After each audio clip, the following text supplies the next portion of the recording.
Саламатсыңдар ма, балалар? Бүгінгі сахарттың табағы, сабақтың тапырғы.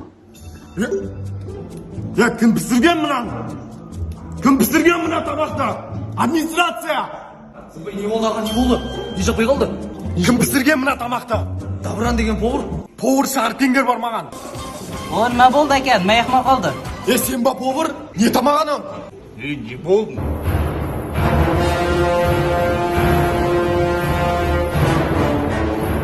Не болды? Бізден бар ма не? Жоқ әке, пранк қой білесіз ба? Осындай пранктар бар ғой қазір. Пранк бұл аға. Рахмет, күшті тамағыңыз.